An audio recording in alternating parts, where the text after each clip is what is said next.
बोलिए प्रेम से श्री सद्गुरु महाराज की जय।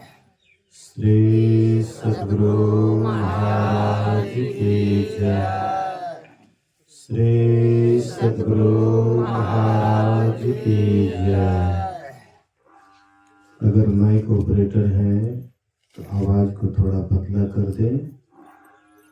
माइक ऑपरेटर अगर है, जानकारी है, बेस को कम कर दें, आवाज बहुत मोटा है। बोलिए श्री सद्गुरु महाराज की जय। श्री सद्गुरु महाराज की जय। श्री सद्गुरु महाराज की जय। ठीक है, रहने दीजिए। अखंड मंडलाकारं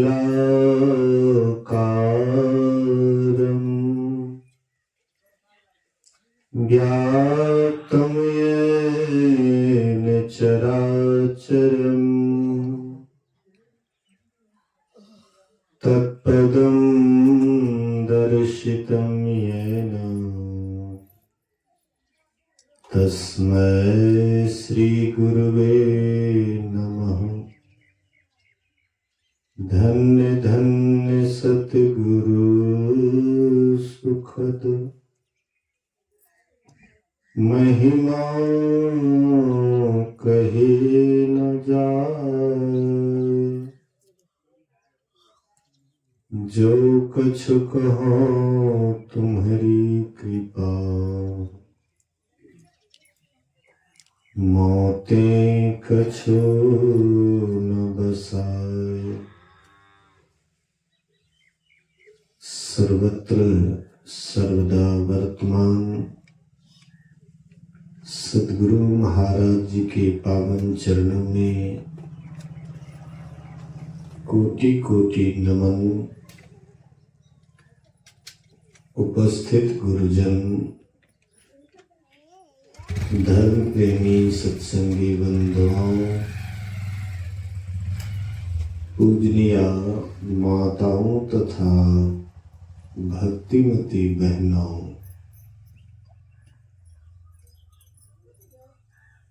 एक दिवसीय संतमत सत्संग का आयोजन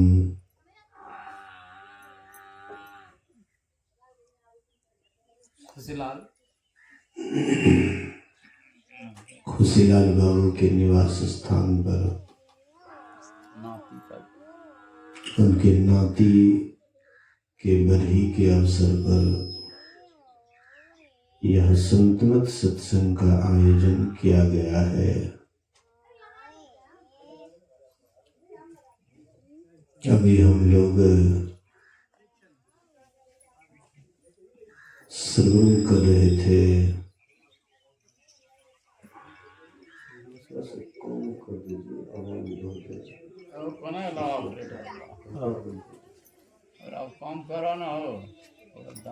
अभी हम लोग सुन रहे थे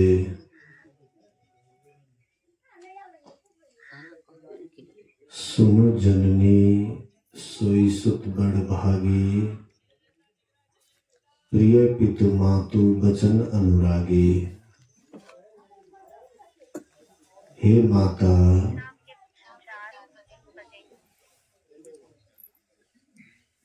छोड़ दीजिए। हे माता, संसार में वही बेटा बड़भागी है जो माता पिता के वचन पालन में रत है। यह प्रसंग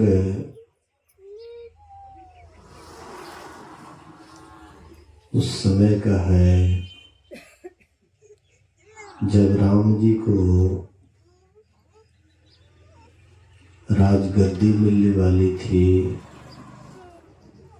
लेकिन वनवास मिल जाता है। महाराज दशरथ बड़े प्रतापी राजा थे। और वे चौथापन में उनको संतान की प्राप्ति हुई थी। राम जी जब बड़े हुए, मन में विचार आया, एक दिन दर्पण देखे, दर्पण में पका हुआ बाल दिखाई पड़ा। दर्पण तो हम आप भी देखते हैं, पका हुआ बाल भी दिखाई पड़ता है। तो बहुत आदमी क्या करते हैं, तो उसको रंगा भी लेते हैं ताकि लोग हमको बूढ़े नहीं कहे। खास करके बाजार के लोग तो अक्सर रंगा लेते हैं। बुढ़ापा जब आता है, संकेत करता है, तो बाल स्वाभाविक पक जाता है।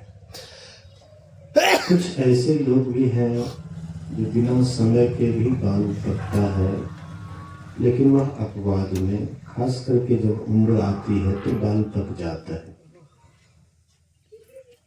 तो बाल पकने का मतलब है अब बुढ़ापा संकेत कर रहा है और आपसे वह बुढ़ापा कह रहा है कि अब आप क्यों घर गृहस्थी में चिपके हुए हैं। इतना दिन तो आप घर परिवार में थे ही, बाल बच्चा को पाल पोस दिए, बाल बच्चा जवान हो गया, शादी विवाह कर दिए, तो आपको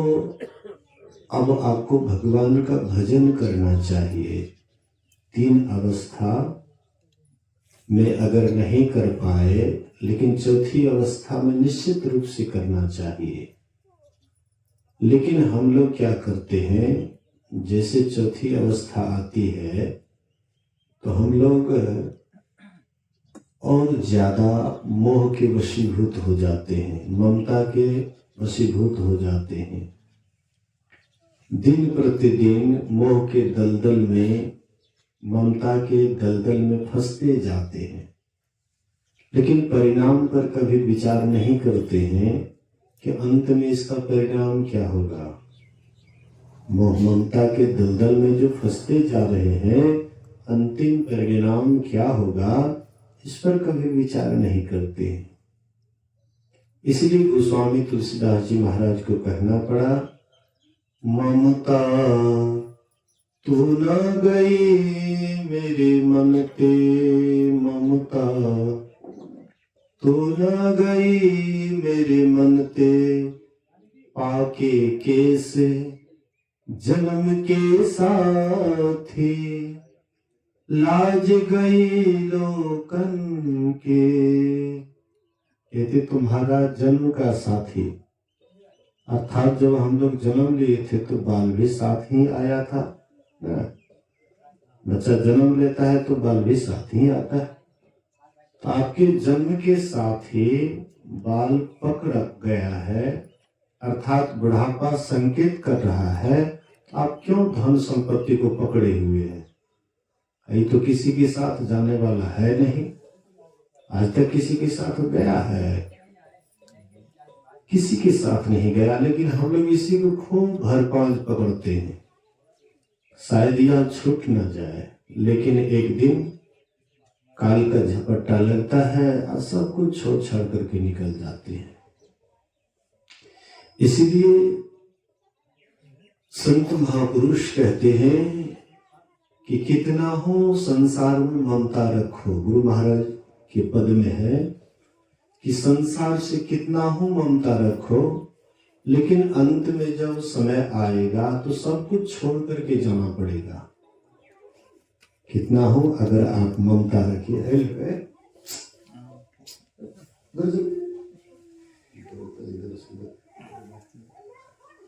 बोलिए श्री सद्गुरु,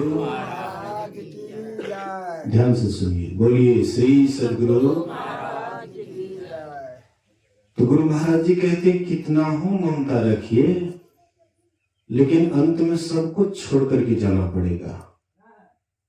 हम लोग इसी बार मनुष्य शरीर में आए हैं, ऐसी बात नहीं है। इससे पहले भी कई बार आए हैं और जो दुख सुख अभी हम आप भोग रहे हैं, ये दुख सुख को हम आप कई बार भोगे हैं। ये पहला ही चांस नहीं है, पहला ही मौका नहीं है। अरबों खरबों बार आए हैं और अरबों खरबों बार इस तरह का सुख दुख हमने देखा है, लेकिन मन में कभी वैराग्य नहीं होता है। मन में वैराग्य होने से मतलब संसार के प्रति जो अनुराग है, वह अनुराग घटता नहीं है, दिन प्रतिदिन बढ़ते जाता है। जैसे जैसे उम्र बढ़ता है ना, वैसे वैसे और धन संपत्ति की चाहना बढ़ती जाती है। इसलिए महर्षि शाही शौन जी महाराज कहते हैं, वृद्धापन में धन अरुचन के, कृष्ण छुए छे आसमान हो, उमर बिहान भेले हो। वृद्धापन में धन और जन का तृष्णा और पहाड़ छूने लग जाता है। इसीलिए महापुरुष कहते हैं कि इसके लिए अभी मौका है। संत महात्मा ये नहीं कहते हैं कि सब कुछ छोड़ छाड़ करके निकल जाओ। जहां पर है कोई खर्च कर देखिए, जब ठीक करवा दिए तो इसको ठीक वही पर बीच में छेड़छाड़ बिल्कुल मत कीजिए। हम कम करवाए, अब जाकर के तेज कर देते, कम कीजिए। हाँ किया है, हमको यहाँ बोल रहे हैं लेकिन हम तुरंत पता लग जाता है। बोलिए श्री सद्गुरु। ज्यादा आवाज मत दीजिए, हमको ज्यादा आवाज नहीं चाहिए, मीठा आवाज, कम आवाज हो। हम माइक देते हैं, दूर रखे हुए हैं, नहीं तो मुंह सटा करके बोलेंगे तो आवाज नहीं होगा, लेकिन आवाज ज्यादा नहीं। हम केवल भाषण देने के लिए नहीं आए हैं, कुछ आए हैं तो लेकर के जाइए। ध्यान से सुनिए, जितना ध्यान से सुनिएगा, और थोड़ा कम कीजिए। बोलिए श्री सद्गुरु रहने दीजिए बस। तो मैं कह रहा था, गुरु महाराज के पद में है कि कितना हो ममता रखिए, लेकिन एक दिन सब कुछ छोड़ करके जाना पड़ेगा।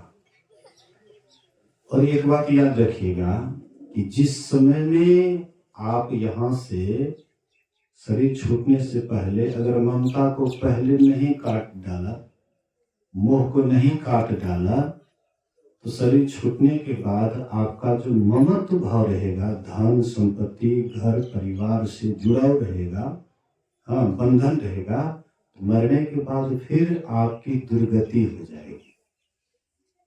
ये मत सोचिए कि कितना ममता रखेंगे शरीर छूट जाएगा तो हमारा सदगति हो जाएगा। चाहे दीक्षा लिए है या नहीं लिए है, सत्संगी है या नहीं है, उससे कोई अंतर नहीं पड़ता है। सत्संगी बन गए हैं तो क्या हो गया, आपका उद्धार हो गया, कल्याण हो गया।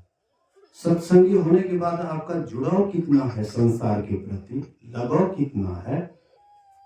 बाबा साहब कहते थे कि सत्संगी नहीं थे तब आपका जैसा व्यवहार था, विचार था, और सत्संगी होने के बाद भी वैसा ही आपका विचार है, व्यवहार है, तो फिर अंतर क्या रहा? कुछ अंतर होना चाहिए ना।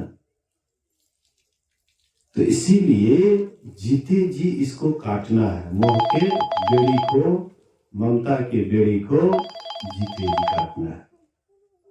महापुरुष कहते हैं इसको जीते जी काटिए। बोलिए श्री सद्गुरु। इसको जीते जी काटना है। अगर इसको नहीं काटिएगा तो दुख आप ही को भोगना पड़ेगा। अभी जो आप परिवार से चिपके हुए हैं तो दुख आप ही को हो रहा है। बहुत आदमी कहते हैं कि आज करेंगे इसका फल कभी मिलेगा, नहीं, अभी बुरा कर्म करेंगे तो कभी मिलेगा। अरे आज ही से जैसे बुरा कर्म वाला भाव आता है तब ये से आपका दुख शुरू हो जाता है। ममता से जैसे आपका जुड़ा होता है दुख तो तभी से चालू है। आप अभी भी दुखी हैं, थोड़ी देर आप सत्संग में बैठिएगा, सत्संग की बात को सुनिएगा, यहाँ से उठिएगा तो फिर वही दुख सवार हो जाएगा। तो क्या अंतर पड़ा? आप सत्संग में बैठिए तब आपके ऊपर दुख ना हो, यहाँ से जाने के बाद भी आपको दुख नहीं छुए तब असली है वैराग्य, तब ममता से आप ऊपर उठ रहे हैं। लेकिन यहाँ से जाते हैं घर परिवार में पूरा ममता ग्रस्त हो जाते हैं, ये नहीं हुआ। बोलिए श्री सद्गुरु। इसलिए हेलो,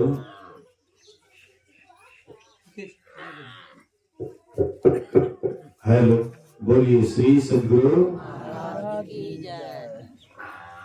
तो महापुरुष कहते हैं कि थोड़ा संभलिए, चेप जाइए, मौका मिला है सीखने का, मोह ममता से ऊपर उठिए। तो महाराज दशरथ वे भी घर परिवार में रहते थे, बाल बच्चे के साथ रहते थे। उनके भी मन में वैराग्य आया कि अब बुढ़ापा संकेत कर रहा है, तो क्यों नहीं राम हर तरह से योग्य हो गया है, उनको राजगद्दी दे करके मैं परमात्मा का भजन करूं, परमात्मा की भक्ति करूं। तो वह यह विचार लेकर के गए गुरु वशिष्ठ के पास, और गुरु वशिष्ठ को प्रणाम करते हैं। कहते हैं, गुरुदेव, मेरी प्रबल इच्छा है कि राम को राजगद्दी दे करके और मैं परमात्मा का भजन करूं, ईश्वर का भजन करूं, सब अपना भार राम के ऊपर सौंप दूं और मैं परमात्मा के भजन में दिन रात लग जाऊं। गुरु वशिष्ठ कहते हैं कि बहुत सुंदर विचार है तुम्हारा, हाँ, ये सुंदर विचार का मैं स्वागत करता हूं।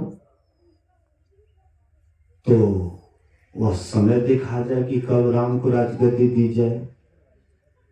तो कहते हैं कि कल ही वह शुभ मुहूर्त है, बड़ा उत्तम मुहूर्त है, कल ही राम को राजगद्दी दिया जाए। तो पूरे राज्य में ढिंढोरा हो गया कि भाई कल राम को राजगद्दी दी जाएगी। तो सब पूरा उत्साह मना रहे हैं, खुशहाली मना रहे हैं, मंगल गीत गा रहे हैं। इसी बीच में देवताओं के मन में संदेह हो जाता है, देवताओं के मन में हो जाता है कि राम अगर राजा हो जाएंगे तो फिर हम लोगों का काम बिगड़ा का बिगड़ा ही रह जाएगा। इसलिए किसी तरह से राम राजा न बने, कोई ऐसा उपाय किया जाए।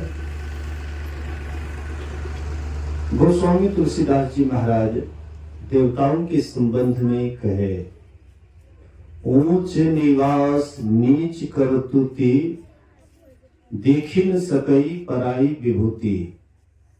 देवताओं का जो निवास है बड़ा ऊंचा है, लेकिन करनी बड़ा नीचा है। देवताओं का निवास ऊंचा है, करनी बहुत नीचा है। वे दूसरे के सुख को देख करके सुखी नहीं रहते हैं। दूसरे अगर सुखी हो रहे हैं, अच्छा काम कर रहे हैं, तो उनको अच्छा नहीं लगता है, सोचता है कि ये कैसे दुखी हो जाए। इसलिए सब देवता मीटिंग करते हैं और मीटिंग में तय होता है कि किसी तरह से राम को राजगद्दी ना हो, ऐसा कोई उपाय करें। इसके लिए सरस्वती को आगे किए कि तुम जाकर के मंथरा की बुद्धि को बिगाड़ दो, फिर हम लोगों का काम बन जाएगा। मंथरा के बुद्धि पर सरस्वती आकर के बैठ जाती है। तो मंथरा देखती है कि अयोध्या में बड़ा उत्साह है, क्या बात है। कहते हैं कि अरे ये कौन चीज का खुशहाली है। बोले कि तुमको पता नहीं है, कल राम को राजगद्दी मिलेगी। कहते हैं कि कल राम को राजगद्दी किसने कहा। बोले कि चारों नगर ढिंढोरा पिटा दिया है, तुमको पता नहीं है। बोले कि नहीं। बोले कि ऐसा कैसे हो सकता है राम को राजगद्दी। मंथरा केवल मंथरे की बुद्धि पर बैठी थी, ऐसी बात नहीं है। हम लोगों की बुद्धि पर भी मंथरा बैठी है। हम आप भी कहते हैं कि ये मेरा है, ये तेरा है, और थोड़ा थोड़ा में झगड़ जाते हैं। हाँ, काट मार हो जाता है, लड़ाई झगड़ा हो जाता है। तो मंथरा तो केकई की दासी थी, केकई की दासी थी तो केकई का बेटा था भरत। काट छाट होने लगा। मंथरा इसी का नाम है, काट छाट करने वाली, अपनी ओर सब अपनी ओर खींचने वाली, वही तो मंथरा है। कुबुद्धि का नाम ही तो मंथरा है। और सबके अंदर ये कुबुद्धि बैठा होगा। थोड़ा थोड़ा के लिए हम लोग आपस में लड़ लेते हैं, झगड़ लेते हैं, काटमार हो जाता है। वही मंथरा जाती है और केकई से कहती उल्टी सुल्टी बात। कहती है, अरे तुमको पता नहीं है कल राम को राजगद्दी होने वाली है।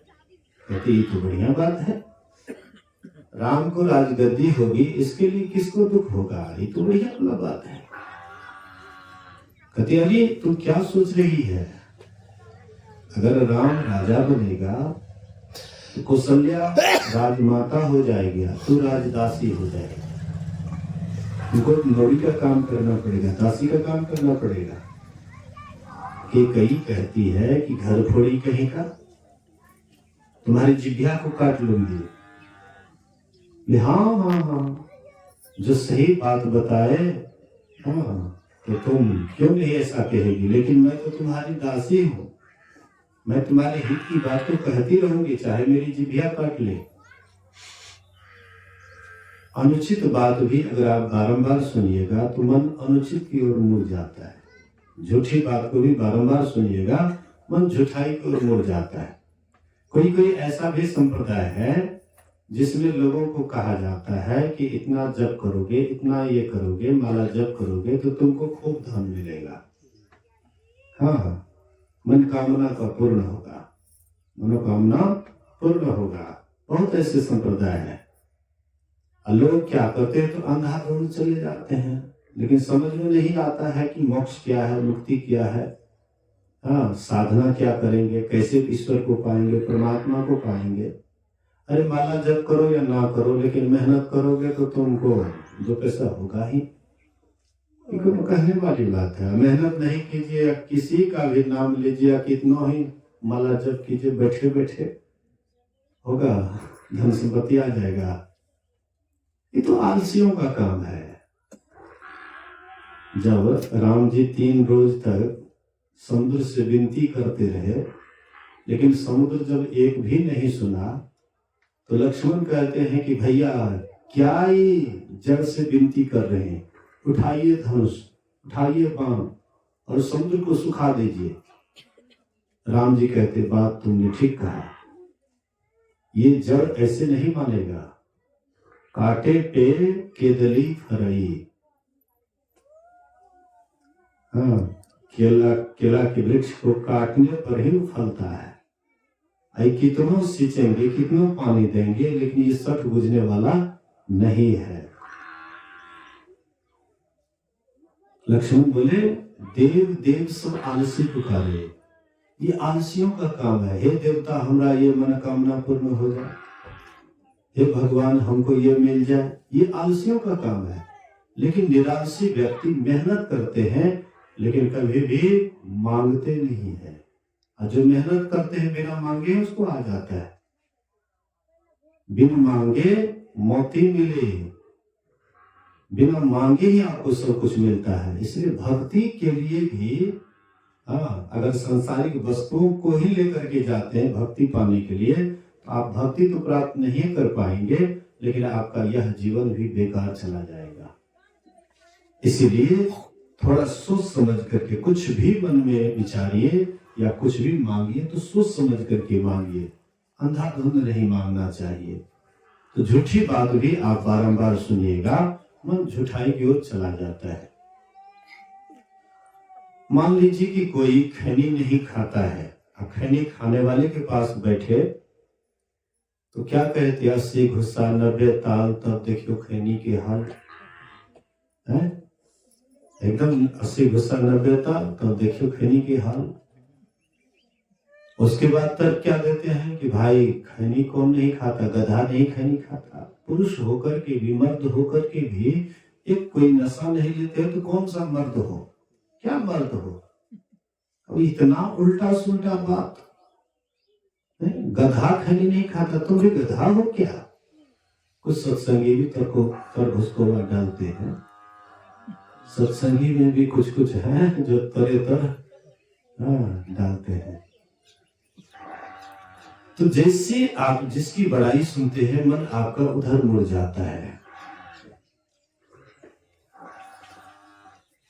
कभी भी आप तर्क नहीं करते, कभी विचार नहीं करते। जो कहता है कि गधा होकर के खैनी नहीं खाता है, हाँ तुम मर्द होकर के खैनी नहीं खाते हो, तो उसको ये आप विचार कीजिए कि जब गधा ऐसे जानवर जब खैनी नहीं खाता है, तो तुम भी गधा से गए गुजरे हो तब न खैनी खाते हो। गधा से जो गया बीता होगा वही खैनी खाएगा। लोग अक्सर कहते हैं कि गधा के पास दिमाग नहीं होता है। एक बार एक शेर बीमार पड़ गया, तो शेर बीमार पड़ गया तो अपने मंत्री से, सियार से कहते हैं कि भाई कई दिनों से भूखे हैं, कुछ खाने के लिए नहीं मिला है, बीमार हो, अपने से शिकार नहीं कर पाता हूं, तो किसी भी जानवर को फुसला करके लाओ। तो मंत्री गया, बहुत जानवर से कहा, लेकिन कोई तैयार नहीं हुआ। अंत में एक गधा तैयार हो जाता है। गधा तैयार हो गया, आया। जैसे शेर देखा कि कई दिनों के बाद गधा आया है, जोर से छलांग मारता है, उसके गर्दन को काट दिए और बोले कि भाई तुम पहरा करना, मैं थोड़ा जा रहा हूँ, स्नान करके आ जाऊंगा, बहुत दिनों के बाद शिकार मिला है, स्नान करके आऊंगा, उसके बाद खाऊंगा। तो चले गए। आइए पहरा क्या करेंगे, इनको भी भूख लगा था। ये क्या करते हैं, गर्दन में घुस करके और उसका जो दिमाग था उसको खा लिए। उधर से जब आए, बोले कि अरे इसके पास दिमाग कहाँ है? बोले महाराज इनके पास दिमाग होता तो ये आपके पास आते, गधा के पास दिमाग ही नहीं होता इसलिए आपके पास आ गए। मतलब जैसे गधा बेदिमागी, जब वह खैनी नहीं खाता है और आप मनुष्य होकर के खैनी खाते हैं, तो आप गधा से भी गए गुजरे, इसलिए खैनी नहीं खाना चाहिए। बहुत ऐसे लोग कहने वाले हैं कि खैनी कोई बड़का नशा थोड़े है, ये तो साधारण है। गुरु महाराज कहते थे कि अगर इसको तुम कहते हो कि साधारण है, तो खैनी लगा करके जहरीला सांप के मुंह में डाल दो, वो भी मर जाएगा। जहर नहीं है तो जहरीला सांप को कैसे मार दिया? कहने का मतलब भांग, तंबाकू, छुतरा, अफीम, शराब, कह कबीर इनको तजे तब पावे दीदार। तो आइए, मैं आप लोगों को कह रहा था कि झूठी बात को आप बारंबार सुनिएगा, मन झूठाई की ओर मुड़ जाता है। तो मंथरा भी बारंबार जो झूठी बात बना बना करके बोली, तो बाद में केकई भी पिघल जाती है और कहती है कि अच्छा कहो क्या करें? बोले कि वह भी उपाय हम ही बताएं। बोले कि हाँ तो तुम ही को बताना पड़ेगा। कहते हैं कि महाराज के पास तुम्हारा 2 वरदान धरोहर रखा हुआ है। जब देवासुर संग्राम हुआ था, उस समय तुम सारथी बन करके गई थी महाराज के साथ, और महाराज को सारथी होकर के इतना कुशल पूर्वक रथ चलाई, बाद में महाराज जख्मी भी हो गए, तो तुम महाराज को बड़ा ढंग से सुरक्षित स्थान में ले गई। रन का किली निकल गया तो तुम कमरिया उंगली दे करके किसी तरह से बचाई। अगर तुम उस समय नहीं होती तो महाराज का क्या हाल होता, इसका कोई पता नहीं। तो महाराज प्रसन्न होकर के तुमको 2 वरदान देने का वचन दिया था, और तूने कहा कि समय मिलने पर मांग लूंगी, कभी ऐसे समय मिलेगा ना तो मांग लूंगी। तो वही समय आ गया है। बोले क्या मांगे? बोले कि देखो, पहले वरदान में भरत को राज टीका, और दूसरे वरदान में 14 वर्ष के लिए राम जी को वनवास। कहते हैं कि जब भरत राजा बन ही जाएगा तो राम जी को वनवास देने से क्या होगा। बोले कि अगर राम वनवास नहीं जाएंगे तो प्रजा में आपस में तनाशाही होगा और कहीं भरत को राजगद्दी से हटा भी सकता है, विरोध होगा कि बड़े भाई के रहते हुए छोटे कैसे राजा होगा। लेकिन वे जब वनवास चले जाएंगे तो कोई विरोध नहीं करेगा, और 12-14 साल के बाद तो फिर धीरे धीरे लोग भूल जाएंगे। सिखा पढ़ा करके कई चली जाती है कोर्ट भवन में, और बाद में महाराज को मालूम हुआ। गोस्वामी तुलसीदास से रहा नहीं गया, वे मतलब सच्ची बात को छिपाए नहीं। कहते हैं सुरपति बसई बाह बल जाके, नरपति रहा ही सकल रुख ताके, सो सुनी तीर इस गयो सुखाई, देखा काम प्रताप बढ़ाई। सुरपति बसई बाहु बल जाके, जिसके बाहु बल का भरोसा देवता भी करते थे, देवता को भी सहयोग देने के लिए जाते थे। कौन? महाराज दशरथ। लेकिन इतने महाबली भी पत्नी के आगे में सूख गए। देखिए पत्नी क्या चीज है, सुंदरी पत्नी क्या चीज है। तीनों रानियों में शायद सबसे सुंदरी कैकेयी ही थी। कैकेयी को ही ज्यादा वे आदर देते थे। कैकेयी जो कुबेश बना करके वहां पर बैठी हुई थी न को भवन में, तो ये सूख गए। पत्नी के दशा को देख करके महाराज सूख गए। जो महाराज देवताओं का सहयोग करने के लिए गए, लेकिन कामदेव के सामने सब फीका।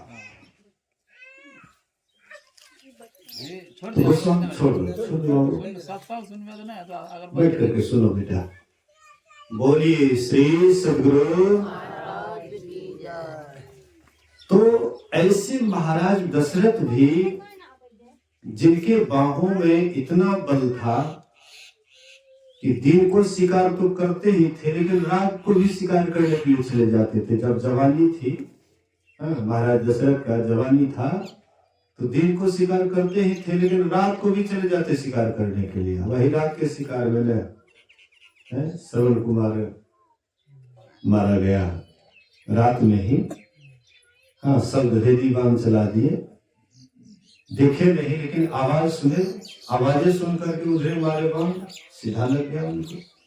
इतना बल था कि रात दिन शिकार करते थे, लेकिन ऐसे बलशाली भी पत्नी के सामने में सूख गए। कुछ चाला नहीं चला। कितना बड़ा पहलवान है, लेकिन पत्नी के सामने में सब सूख जाता है, सब पहलवानी गर्व हो जाता है। एसपी है, डीएसपी है, प्रधानमंत्री है, मुख्यमंत्री है, पत्नी के पास सब सरपट। कोई काम करवाना है, डीएसपी हो या एसपी हो, उसके पत्नी के पास चले जाइए, और उसकी पत्नी अगर कहती कि आपका काम हो गया तो बस काम हो गया। मतलब कहने का, देखिए कैसा लोगों के अंदर में एक दूसरे के प्रति गुलामी है। तो महाराज दशरथ का भी वही हाल होता है। सूख गए। कहते हैं सुखी, आखिर तुम क्यों इस तरह से कुबेश बना करके बैठी है? तुम्हारे लिए तो पूरा जीवन सारा राजपाट न्यौछावर है, और तुम ऐसा क्यों कुबेश बना करके बनाई हुई है? कहो क्या बात है, तुम्हारा किसने क्या बिगाड़ा है? अगर तुम कहो तुम्हारा कोई भी अगर कुछ बिगाड़ा होगा तो मैं जो भी करना पड़ेगा तुम्हारे लिए करूंगा। तो कहती है कैकेयी कहती है कि महाराज ऐसी बात नहीं है, लेकिन आप मुझे 2 वरदान देने का वचन दिए थे। बोले हाँ वचन तो दिया था। अरे बड़ी खुशी की बात है, 2 के बदले तू 4 मांग ले, क्योंकि कल राम को राजगद्दी मिलने वाली है। बड़ी खुशी की बात है, बड़े उत्साह की बात है। कितना दिनों के बाद राम को राजगद्दी मिलेगी, इसलिए 2 के बदले तुम 4 मांग लो। कहती महाराज सही कह रहे हैं, वचन दीजिए। बोले कि क्या वचन क्या देंगे, रघुकुल रीत सदा चली आई, अप्राण जाई पर वचन न जाई। ये तो रघुकुल का रीत है कि प्राण भले ही चला जाए लेकिन वचन नहीं जाएगा, इसीलिए मांगो। कहते महाराज पहला वरदान दीजिए भरत को राज्य का। बोले कि कोई बात नहीं, अरे जहां पर राम राजा बनेंगे वहां पर भरत अगर राजा बन जाए तो इससे क्या अंतर पड़ने वाला है। राम को तो कुछ चाहिए नहीं, राम चाह अचाह से ऊपर है, उनके अंदर कोई चाहना नहीं। चाहना है तो भगवान कैसा, चाहना है तो संत कैसा। संत भगवंत में अंतर क्यों नहीं रहता है। जैसे जैसे भगवान के अंदर कोई चाहना नहीं होती है तो संत के अंदर भी जब कोई चाहना नहीं होती तो संत भगवंत एक हो जाता है। दोस्ती किससे किसको होता है, एक रंग का दोनों मिल जाता है दोस्ती होता है, नहीं तो दोस्ती टिकता नहीं है, कम ही दिनों में बिखर जाता है। दोनों एक समान होना चाहिए। तो संत भगवंत, ना तो संत के अंदर कोई इच्छा होती है न भगवंत के अंदर इच्छा होती है, इसीलिए गोस्वामी जी कहते दोनों एक ही है। जैसे एक डॉलर का दो पहलू होता है, एक तरफ भारत एक तरफ पैसा, इसी तरह से संत भगवंत भी एक दूसरे का पूरक है। तो कहते हैं कोई उनके अंदर चाहना नहीं, राम जी राजा नहीं बने भरत ही राजा बन जाए, इससे कोई अंतर पड़ने वाला नहीं है। राम तो सदा भरत के ही जीत में अपना जीत मानते थे ना। जब कहीं दोनों में कोई खेल होता था तो किसी भी खेल में राम जी देखते कि भरत अब हारने वाला है, भरत हारने वाला है, तो राम जी जानबूझ करके भरत को जिता देते थे, ताकि उनका मतलब भरत का उत्साह बढ़ा हुआ रहे, कोई खेल के प्रति उत्साह बढ़ा हुआ रहे। मेरा भाई भरत है, अपने से ज्यादा भरत को चाहते थे, इसलिए भरत के जीत में ही राम जी अपना जीत मानते थे। तो चलो राम जी राजा नहीं होंगे, भरत ही राजा बन जाए, इससे क्या अंतर पड़ने वाला है। यहां तक तो ठीक था, लेकिन जब दूसरी वरदान की बारी आती है, तापस वेश विशेष उदासी 14 बरस राम वनवासी। जैसे यह बात बोले कि तपस्वी का वेश हो, विशेष उदास पूर्वक हो और राम जी को 14 वर्ष के लिए वनवास हो। अब जैसे ये सुना, महाराज दशरथ जैसे कटा हुआ वृक्ष धड़ाम से गिर जाता है धरती पर, वैसे ही महाराज धड़ाम से धरती पर गिर गए। और राजा दशरथ कहते कि तुम ये क्या मांग रही है, तुम जानती हो तुम क्या मांग रही है। बोले कि मैं भली भांति जानती हूँ, मैं खूब समझ बुझ करके मांग रही हूँ, इसलिए आपको देना है वरदान तो दीजिए, और नहीं देना है तो पूरे आर्यावर्त में यह अवजस फैला दीजिए। कहते हैं पगली, तुमको अभी समझ में नहीं आ रहा है, लेकिन बाद में तू पछताएगी, अभागनी अभागन तू पछताएगी। तुमको गैर मारने में तनिक भी दया नहीं आती है, लेकिन बाद में पछताएगी, बाद में पछताएगी। 2 वरदान महाराज उसी समय मूर्छित हो गए। सवेरा होता है तो कल इसी राज्य में पूरा उत्साह चल रहा था, मंगल गीत चल रहा था, सब खुशहाली मना रहे थे। रात ही भर में ऐसा मतलब पासा पलटा कि रात ही भर में सारा राजपाट उदास, सारा मतलब जो है खुशहाली गायब। सुबह में राम जी उठते हैं, सुमंत से कहते हैं क्या बात है, आज बड़ा उदासी लग रहा है। तो सुमंत गए, जा करके देखते हैं महाराज की हालत को, कहते आप खुद जा करके देखिए। तो राम जी गए, जा करके देखते हैं महाराज मूर्छित पड़े हुए हैं, कि कई बगल में बैठी हुई है। कहते माँ क्या बात है, क्यों महाराज इस तरह से उदास हैं। कहते हैं कि देखो तुम्हारे मोह के कारण। बोले कि मेरा मोह, महाराज ऐसे प्रतापी, और मेरा मोह। बोले कि हाँ ऐसी बात है। बोले कि ये तो बड़ी खुशी की बात है। मैं राजा बनता तो मुझसे पाप पुण्य होता, इसके लिए मुझे स्वर्ग नरक देखना पड़ता। लेकिन मुझे वनवास हुआ है, वनवास में मैं वन में वास करूंगा, जंगल में वास करूंगा, परमात्मा की भक्ति में दिन रात रत रहूंगा। घर परिवार से कोई मोह ममता नहीं रहेगा, किसी से कोई टेंशन नहीं रहेगा, इसलिए वहां पर आराम से मैं भगवान की भक्ति करूंगा। ये तो बढ़िया बात है, ये तो अच्छी बात है, इसमें उदास होने की क्या बात है। बोली कि मैं अभी अपनी माँ से विदा मांग करके लाता हूं, उसके बाद महाराज को प्रणाम करके जाऊंगा वनवास। तो जैसे माँ के पास गए, माँ रात भर जग करके थाली घुमा रही थी कि कल मेरा बेटा राजा बनेगा। रात भर जगी हुई थी, विष्णु नाम का जप कर रही थी, भाव विभोर थी कि कल मेरा बेटा राजा बनेगा। लेकिन सुबह जैसे होता है तो गए राम जी, कहते हैं माँ, बोले बेटा तू आ गया, तैयार हो गया, महाराज तुम्हारा इंतजार करते होंगे राजसभा में। बोले कि माँ अब मैं अयोध्या का राजा नहीं, मैं जंगल का राजा बनने जा रहा हूँ। कहते बेटा सुबह सुबह मजाक नहीं करना चाहिए, अरे अभी तैयार हो जाओ, महाराज तुम्हारा इंतजार करता होगा। बोले कि माँ तू कैसी भोली है, माँ थोड़ा समझने का प्रयास करो, अब मैं अयोध्या का राजा नहीं रहा, अब मुझे वनवास मिला है, महाराज का आदेश है। जैसे मंगल थाली हाथ में था तुरंत छूट जाता है, बेहोश हो जाती है, तुरंत राम जी पकड़े। बोले कि माँ ये तो बहुत छोटी सी बात है, 14 वर्ष के बाद मैं तुम्हारे श्री चरणों में हाजिर हो जाऊंगा, इसलिए माँ मुझे आज्ञा दो।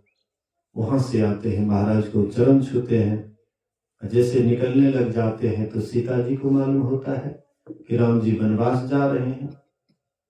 सीता जी आई, प्रभु के चरण को पकड़ करके बोले कि पतिदेव मैंने सुना है आप वनवास जा रहे हैं। बोले कि हाँ सीते, बस 14 वर्ष की बात है, तुम्हारे यहाँ मानने लगे तो कभी चले जाना जनकपुर, वहां से फिर यहाँ आ जाना, 14 वर्ष इसी तरह से आते जाते बीत जाएगा, उसके बाद मैं आ जाऊंगा। बोले प्रभु मैं अपना प्राणनाथ आपको मानती हूँ, प्राणनाथ, प्राण का नाथ, अब प्राण नाथ जब जाएंगे तो प्राण भी तो आपके साथ चले जाएंगे, तो इस शरीर बच जाएगा तो इसको भी अग्निदान कर दीजिएगा, उसके बाद चले जाइएगा। राम जी कहते हैं कि तुम भी नहीं मानेगी, अच्छा ठीक है, सास ससुर से आदेश ले लो, ठीक है चलो। ये दुखद समाचार जो लक्ष्मण जी सुनते हैं तो लक्ष्मण जी तिल मिला करके गुस्सा गए। बोलिए श्री सदगुरु थोड़ी देर आप लोग धैर्य धारण कीजिए, सत्संग सुनते सुनते भी उब जाते हैं, थोड़ी देर धैर्य धारण कीजिए। ग्राहक जब बढ़ने लगता है तो दुकानदार को उत्साह होता है, ग्राहक जब छटने लगता है ना, थोड़ी देर धैर्य धारण कीजिए। प्रवचन के समय नहीं उठना चाहिए, चाहे बाद में ही आइए अलग बात है, लेकिन प्रवचन के समय उठने से थोड़ा उदासी करता है। बोलिए श्री सदगुरु महाराज की जय। तो लक्ष्मण जी को जो यह दुखद समाचार मालूम होता है, लक्ष्मण जी आए और भगवान राम के चरण को प्रणाम करके कहते प्रभु मैंने सुना है कि आप वन को जा रहे हैं। बोले कि हाँ लक्ष्मण, अभी 2 भाई नहीं है, भरत और शत्रुघ्न नहीं है, हम 2 ही भाई हैं और मैं वनवास जा रहा हूं, तुम ही एक हो माता पिता को संतावना देने वाले, इसलिए तुम माता पिता को संतावना देते रहना, फिर मैं 14 वर्ष के बाद आ जाऊंगा। लक्ष्मण कहते भैया आप अपने से हमको कब अलग समझने लगे, मैं तो आपको सब कुछ मानता हूँ, माँ पिता सब कुछ आप ही हैं। त्वमेव माता च पिता त्वमेव, त्वमेव बंधु च सखा त्वमेव, आप मेरे सब कुछ हैं और आपके बिना मैं एक पल भी नहीं रह सकता हूँ। इसलिए भैया आप अपने चरणों से हमको अलग मत कीजिए। राम जी के चरण को पकड़ लिए। राम जी बोले तुम भी अब नहीं मानेगा तो चलो अपने माँ से कम आगे आदेश ले लो। लक्ष्मण गए माँ सुमित्रा के पास और जाकर के चरण छूते, कहते भैया माँ मैं भैया के साथ वनवास जा रहा हूँ, मैं तुमसे आज्ञा मांगने के लिए आया हूँ, इसलिए माँ ना मत करना, तो मुझे भैया के साथ वन को जाने के लिए आज्ञा दो। बोले कि बेटा तुम्हारा बड़ा भाग्य है, अभी शत्रुघ्न भी नहीं है, भरत भी नहीं है, और तुम हो, मतलब तुम्हारा ही अभाग्य है। इसलिए बेटा ये भाग को टलने मत दो, जाओ और जा करके ऐसी सेवा करना कि शायद लोगों को भी पता लगे कि भाई भाई का प्रेम कैसा होता है। बेटा मैं इस जन्म की माँ हूँ, इस जन्म के महाराज तुम्हारे पिता हैं, लेकिन सीता राम जन्म जन्म के माता पिता है, इसलिए बेटा खूब बढ़िया से इसकी सेवा करना। ये माताओं की माता, सीता कौन है? माताओं के माता, राम कौन है? पिताओं के पिता, परम पिता। उसकी सेवा करने जा रहे हो, इसलिए स्वप्न में भी उसको दुख नहीं होना चाहिए। बोले कि माँ जब मैं जगा हुआ रहूंगा तब तो सेवा करूंगा, लेकिन जब सो जाऊंगा तब तो किसको क्या होगा वो तो पता नहीं लगेगा, इसलिए मैं तुम्हारे ही सामने प्रतिज्ञा करता हूं कि मैं 14 वर्ष तक सोऊंगा ही नहीं। नींद का सदा के लिए 14 वर्ष के लिए परित्याग कर रहा हूं। नींद तब आती है जब भोजन करते हैं, भोजन करने के बाद नींद आती है कि थोड़ा लेट जाए, थोड़ा सो जाए, अक्सर होता है। लेकिन भोजन ही नहीं करूंगा तो नींद कैसे आएगी? और आलस ब्रह्मचर्य के अभाव में भी ज्यादा होता है, इसलिए ब्रह्मचर्य का पालन करूंगा। ये प्रतिज्ञा करते हैं माँ के सामने में। माँ कहती है अभाग्य पुत्रवती जुवती जग सोई, रघुपति भगतो जासु सुत होई। कहते हैं पुत्रवती स्त्री वही है जिसका पुत्र राम का भक्त है। जिसका पुत्र राम का भक्त नहीं है, कहते हैं ऐसे माता को बांझ ही रहना चाहिए। पुत्र जन्माना बेकार है, उसको काहे के लिए इतना कष्ट को सही। 9 महीना तक अपने गर्भ में रखना, उठने में, बैठने में, खाने में, पीने में, चलने में, फिरने में, हर तरह से कितना कष्ट को झेलती है, कितना दुख को झेलती है। लेकिन इतना दुख को झेलते हुए भी अगर पुत्र राम का भक्त नहीं हुआ तो कहते वह माँ को बांझ ही रह जाना चाहिए। क्यों ऐसी माँ अपने बच्चे को जन्म दी? पुत्रवती ज्योति जग सोई। पुत्रवती वही नारी है, वही स्त्री है जिसका पुत्र राम का भक्त है। बोलिए श्री सद्गुरु। तो सुमित्रा मां कहती है कि मैं पुत्रवती हूं, मेरा पुत्र राम का भक्त बन रहा है या भक्ति कर रहा है, इसलिए मैं पुत्रवती हूं। भक्ति से मतलब क्या है? सेवा। अब राम की सेवा क्या करें? अभी तो राम जी है नहीं। बोलिए श्री सद्गुरु महाराज की जय। लाइन अप डाउन करता है। बोलिए श्री सद्गुरु महाराज की जय। तो राम की सेवा से क्या मतलब है? राम अभी भी है, ऐसा मत सोचिएगा कि राम अभी नहीं है। राम की सेवा मेरा बेटा क्या करेगा?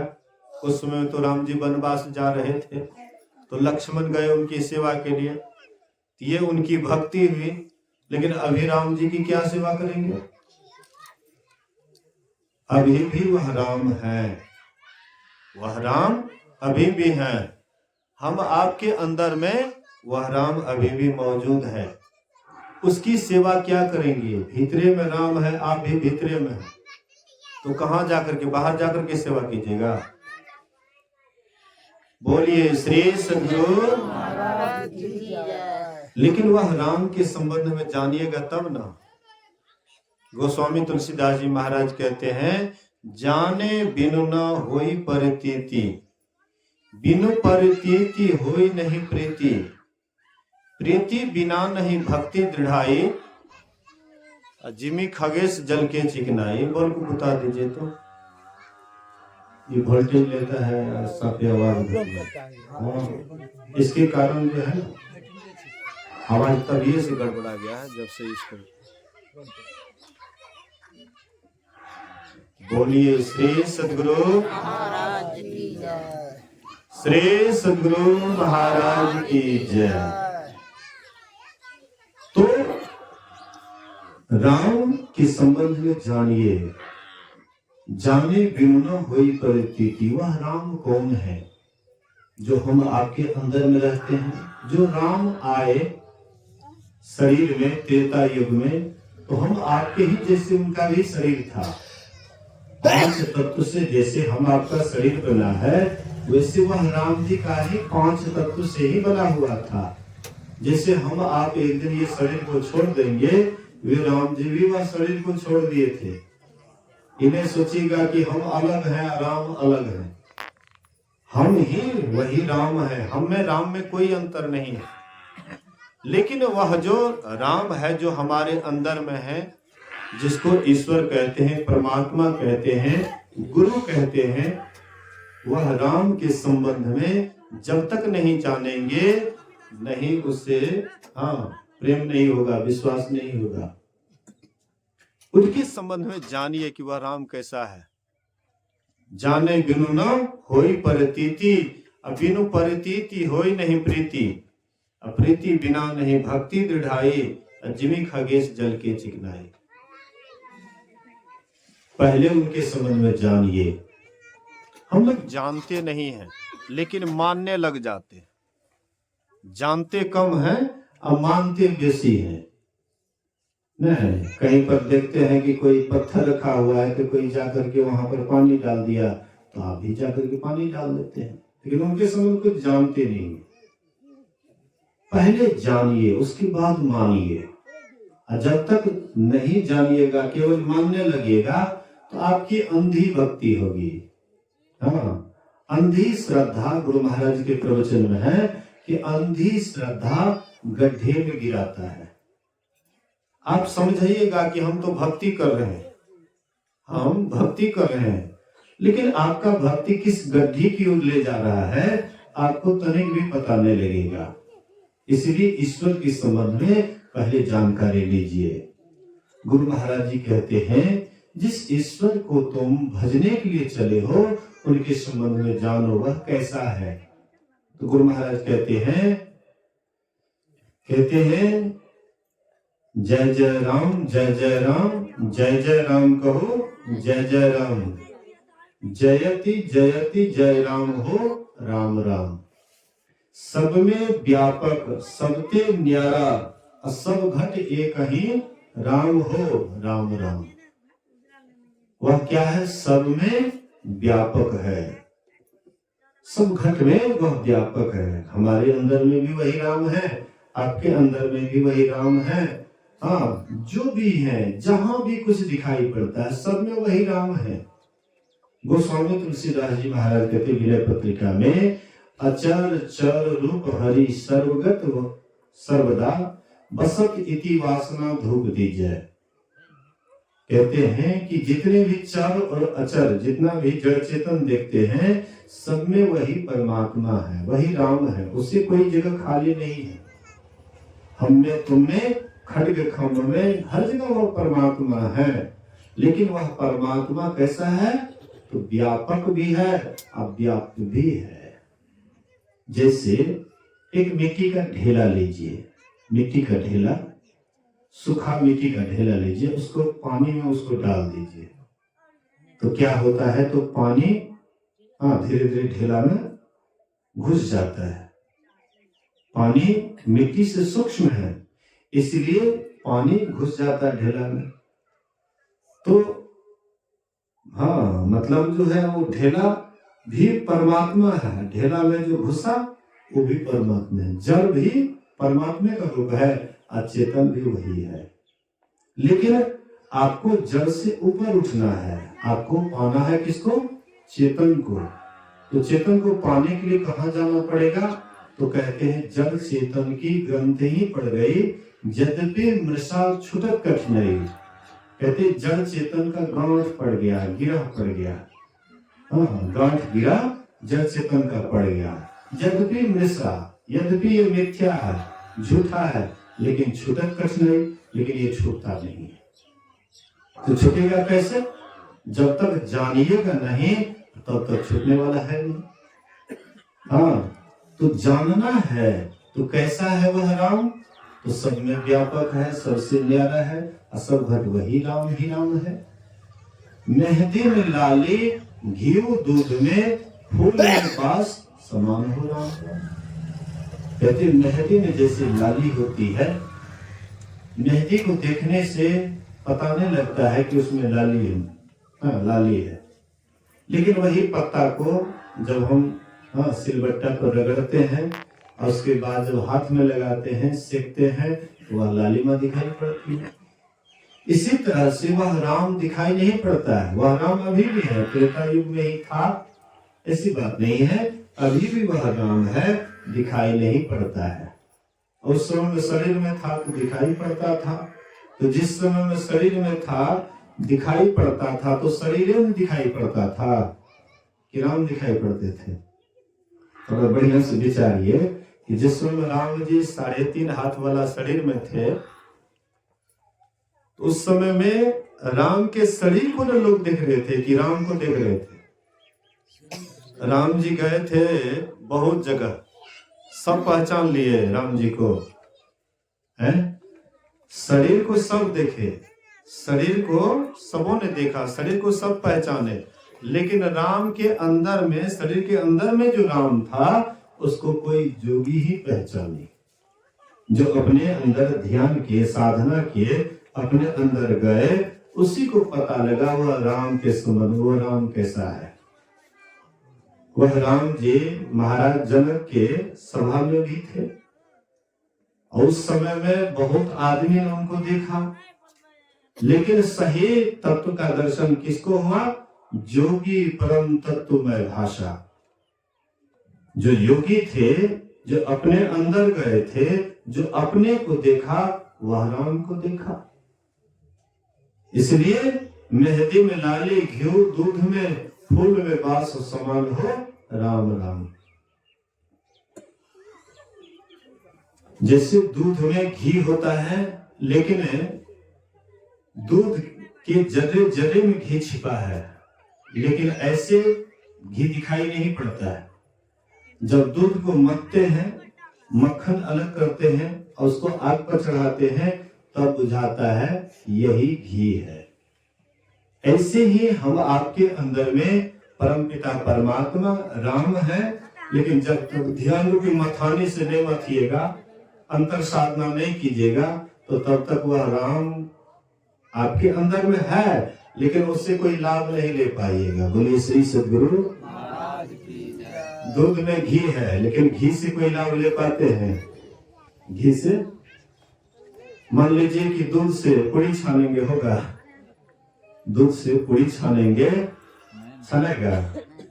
हाँ, दूध का खीर बन सकता है, लेकिन घी वाला काम दूध से नहीं होगा, लेकिन घी है उसमें। ऐसे ही यह जड़ में चेतन है, जड़ में चेतन है, लेकिन हम आप चाहेंगे कि चेतन वाला काम ये जड़ के साथ में रह करके हो जाए, कहते नहीं हो सकता है। इसलिए जड़ चेतन को अलग करना पड़ेगा। बोलिए श्री सद्गुरु। आइए एक छोटी सी कथा में कहता हूं, उसके बाद विराम दे दूंगा। एक बार अकबर बादशाह बीरबल से सवाल करते, 3 सवाल। कहते हैं कि मेरे सवाल का जवाब दो और 7 रोज के अंदर अगर नहीं दिया तो तुमको फांसी दी जाएगी। तो कहते हैं कि तुम बराबर राम का नाम लेते हो, कहो तुम्हारा राम कहाँ रहता है, क्या करता है और किधर देखता है। हम आपके पास भी ये सवाल है। राम तो चले गए 3.5 हाथ वाला, लेकिन अभी वह राम अभी भी मौजूद है, लेकिन वो दिखाई नहीं पड़ता है। तो कहते हैं कि कहो बराबर जो राम का नाम लेते हो, तो कहो वह राम कहाँ रहता है, क्या करता है, किधर देखता है। और जवाब चाहिए 7 रोज के अंदर। तो गए यहाँ से बड़े उदास पूर्वक कि अगर इसका जवाब नहीं देंगे तो 7 रोज के अंदर फांसी दे देंगे। उदास मुंह लटकाए बैठे हुए थे। उसका छोटा बेटा खेलते खेलते आता है, गोद में बैठ गए। बोले कि पिताजी बहुत उदास लगते हैं, क्या बात है, आज मेरे लिए चॉकलेट नहीं लाए।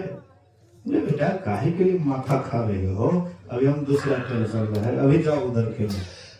कहते पिताजी कहिए ना आखिर बात क्या है।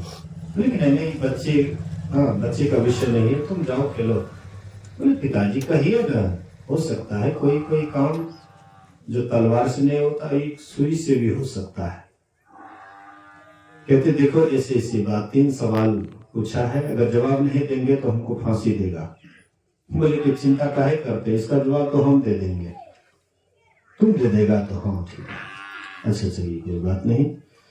7वां दिन होता है, दरबार लगा हुआ था, बहुत लोग आए हुए थे कि अगर बीरबल सवाल का जवाब नहीं देंगे तो उनको फांसी दी जाएगी। भरी सभा में बहुत लोगों की भीड़ थी। तो गए, कहते हैं कि क्या मेरे सवाल का जवाब ले आए हो। तो बीरबल कहते हैं कि ये छोटा मोटा सवाल हमसे क्या करते, इसका जवाब तो मेरा छोटा बच्चा देगा। बच्चा देगा तो हाँ अच्छा ठीक है। वो बच्चा को बुलाए और कहते हैं बच्चा क्या तुम मेरे सवाल का जवाब दोगे। 3 सवाल, परमात्मा क्या करते हैं, किधर देखते हैं, कहाँ रहते हैं। कहते हैं कि देखिए आपके यहाँ मेरे पिताजी नौकरी करते हैं, लेकिन मैं आपके यहाँ नौकरी नहीं करता हूँ, मैं तो अतिथि के समान हूँ, बिना बुलाए आया हूँ, अतिथि हूँ। तो अतिथि का पहले सत्कार होना चाहिए कि पहले सवाल जवाब होना चाहिए। तो हम आपका मेहमान है तो उसका पहले आओ भगत कीजिए, स्वागत कीजिए। कहते अच्छा क्या तुम्हारे स्वागत के लिए लाया जाए। बोले क्या लाएगा।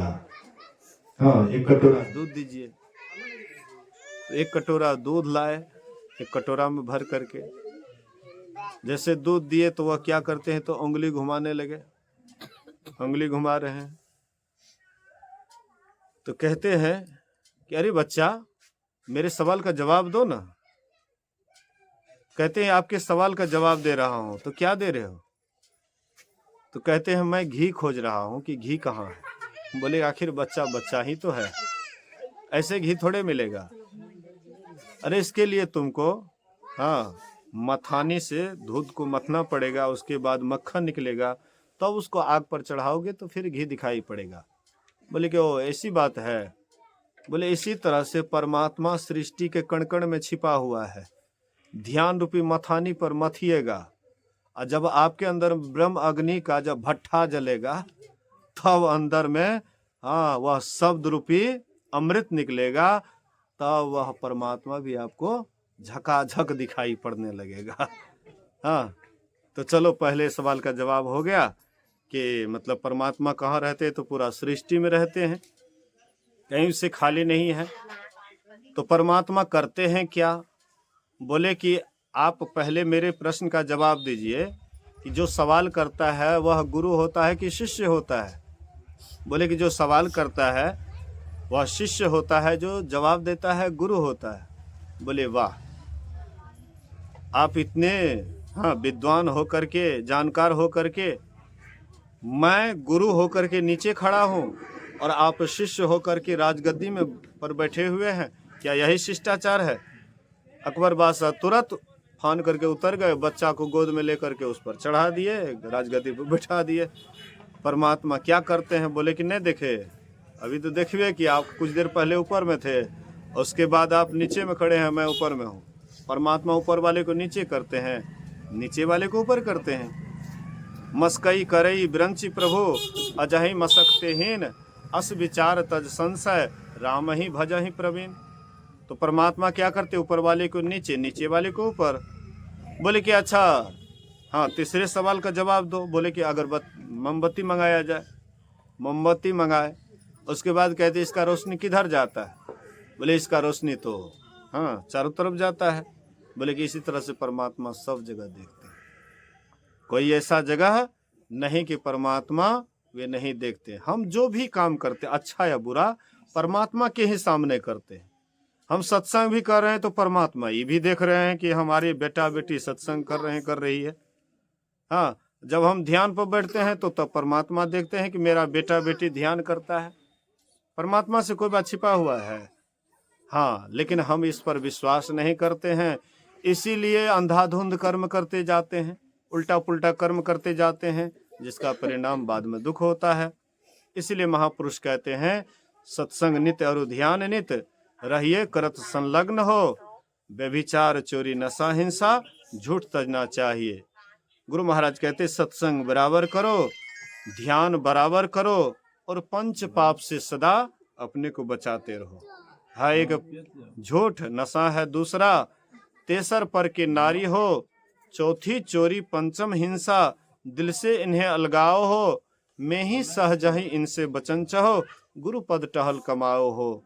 इस तरह से पंच पाप से बचते रहिए और सत्संग ध्यान करते रहिए। इसी से हमारा इहलोक भी और परलोक भी दोनों जीवन बनेगा। बोलिए श्री सद्गुरु।